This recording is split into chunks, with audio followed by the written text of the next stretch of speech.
Fiends and Collectors, this is me, Daniel East 1000, back again with the Star Wars Black Series figure review. Today we're going to be having a look at a figure that's a bit of an oldie, but it's a goldie. I'm not quite sure the whole shtick of what's gone on. I don't know if these have been hidden in a warehouse somewhere, all these moons, or if Hasbro have just produced more, quite simply. Either way, this figure came out quite some time ago. It was very hard for international collectors, such as moi, to find. Sites that did get them in sold them for quite extortionate amounts, and that's not really through their fault, that's more so through the lack of being able to source them and having to import them, fees to cover that. Either way, for those of us who missed out the first time, such as me, can finally get our hands on a Gamorrean guard, of which we're going to be having a look at today. Of course, this is in the older style of Star Wars Black Series packaging. Kind of weird to see this now. As this is a deluxe figure, it comes in this slightly chunkier box, slightly bigger, slightly thicker, just to accommodate the figure and all its accessories. So you've got the bubble there, picture of the character done by Gregory Titus, Gamorrean guard.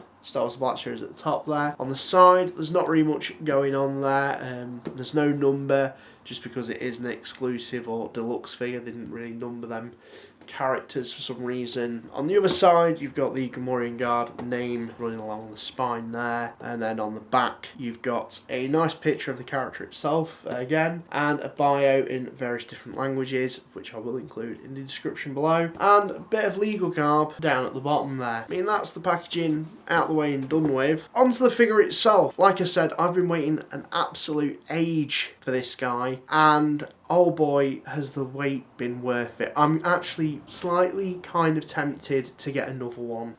Let's get into him though. For an older Black Series figure, and the sculpt in general really does hold up. You know, the paint application on this guy is absolutely remarkable. I'm really impressed with it. It is probably one of my, dare I say it, favourite Black Series figures, and I'm kind of shocked at myself for not getting this sooner, but due to circumstances and you know, many reasons, mostly the price, didn't want to be scalped on it particularly. So I'm really pleased that Hasbro did re-release this guy, along with some other figures that some other people may have missed out on. His head sculpt, absolutely stunning, absolutely superb, very big pig head. Got his teeth there, his snout, the helmet as well. The helmet isn't removable, that's fine. And on the back, you know, we've got his very cobbled together leathery sort of shirt. Of course, you've got his shoulder pads, very metallic, sort of warrior-esque, and the insignia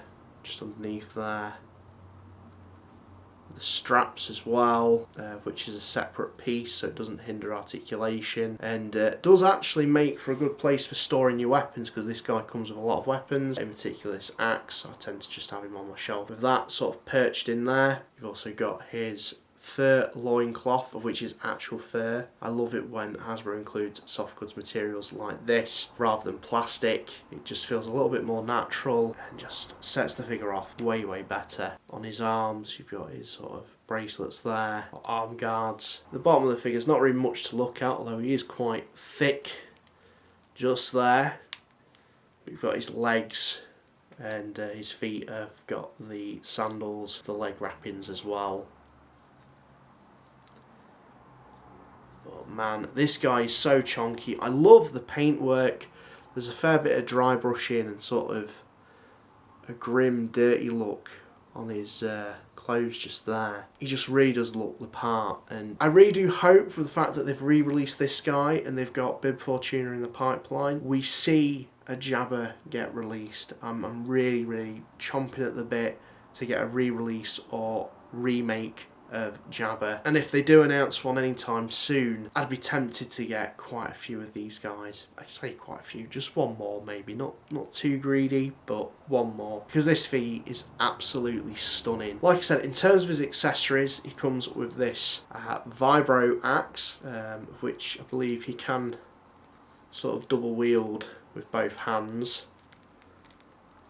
You know, you can have him like that sort of. He also comes with this big long staff. It's not quite as nicely painted as the other two weapons. You know, if you look here, you've kind of got some rusting on the blade there, which looks great. But this is just kind of like a straight up staff. Nothing too fancy going on with that. And then the other axe, that's pretty cool.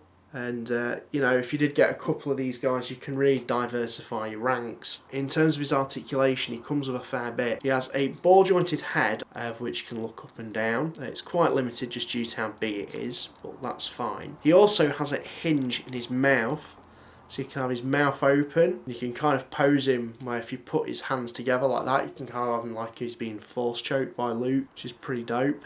Ball jointed shoulders, ball jointed elbows, ball jointed wrists, ball jointed torso, ball jointed hips, although they are quite limited due to his bottom piece here, although it is a little bit rubbery so it doesn't hinder articulation. Double hinged knees and ball jointed ankles with rocker joints. I mean, I can't really think of any more articulation they could give this guy. I'm really, really blown away by it, and you know, for the time when this was released, it was really good back then, and it still really does hold up right now. If you can get your hands on this guy, definitely do so. And like I said, I'm certainly tempted to get a couple of them, particularly as the price is a little bit more fairer now, a little bit more generous than what they were going for. Certainly, if you can get your hands on this guy, definitely do so. Fingers crossed they do release a Jabba to go with him. If not, we will be getting a bib Fortuna, so that'll do us for a bit. But I would like to see a Gamorrean fighter from the Mandalorian, sort of the more leaner looking ones, rather than these quite podgy fellas. But time will tell if we'll see one of them. Would be nice. At the end of the day, it's an alien. I'm always all over my aliens, so I can only but recommend this guy. So, let me know, have you guys picked this figure up? Haven't you? Let me know why, and if you're intending to, in the comments down below. And this is me, Daniel East 1000, signing out, and thank you very much for watching.